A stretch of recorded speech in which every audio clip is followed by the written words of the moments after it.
दिन रविवार 16 अगस्त 2026। बीच का एक रविवार हमने मिस कर दिया है। So we are going to make up for the lost time. आज हम लोग कंटिन्यू कर रहे हैं श्लोक नंबर 35 से, और आज का हमारा टारगेट है अध्याय 3 की समाप्ति। तो सबसे पहला जो हमारा श्लोक है आज का वो कुछ इस प्रकार से है।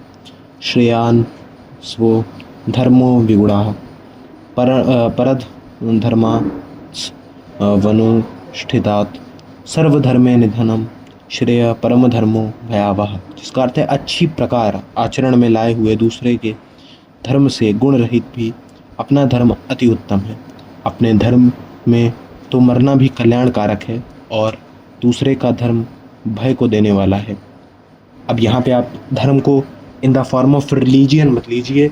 जैसे कि हम लोग पुराने एपिसोड में हमने बात करी थी कि हर एक एंटिटी का या फिर हर एक प्राणी का खुद का एक नेचर होता है। तो a better way to perceive dharma here would be to follow your own nature. आप जिस चीज़ के लिए आप जैसे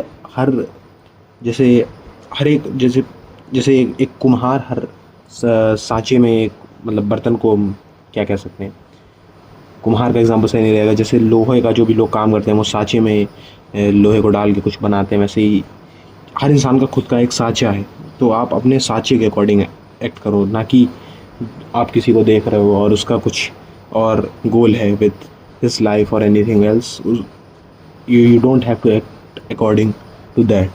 अब अगला जो उवाच है, यानी अगले जो शब्द हैं वो हैं अर्जुन के। अर्जुन उवाच अथ केन प्रयुक्तो यम पापम चरति पुरुषः अन्निच्छ नपि वाषणे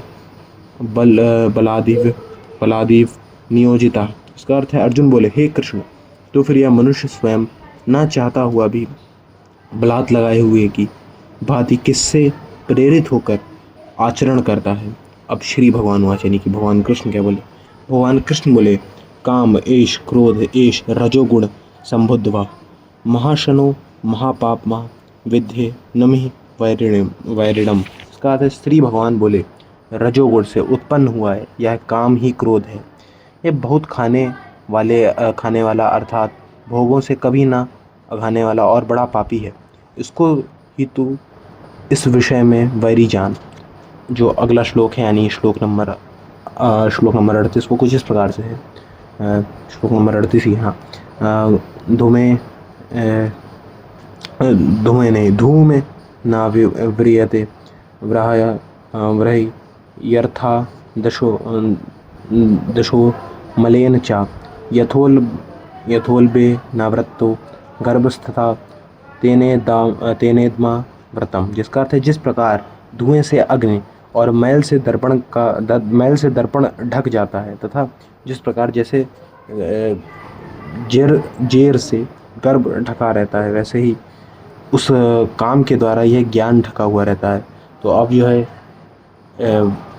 बताया जा रहा है कि बेसिकली रियल लाइफ एनालॉजीज, जैसे कि जब fire is considered pure in a lot of religions. So जब आग लगती है तो उसके आसपास धुआं उठता है और धुआं जो है उस आग को कवर करने की कोशिश करता है। ऐसे ही ज्ञान को काम जो है वो कवर करने की कोशिश करता है। तो ये एक बेसिकली एनालॉजी है। विद दैट सेड हम लोग अगले श्लोक की तरफ मूव करेंगे।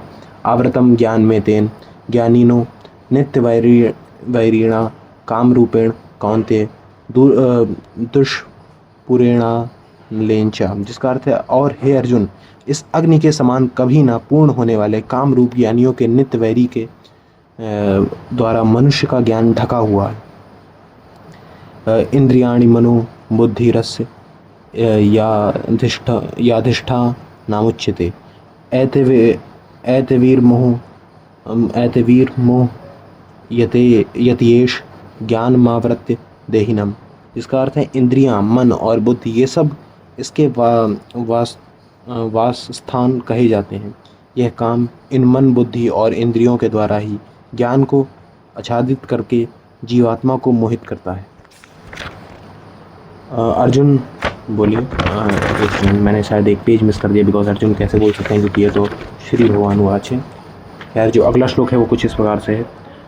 तस्मात् तस्मात् वमिन निद्रयो याण यादव नियम ये भरत श्रभ पापमानम प्रजहि होनम ज्ञान विज्ञान नाशनाम।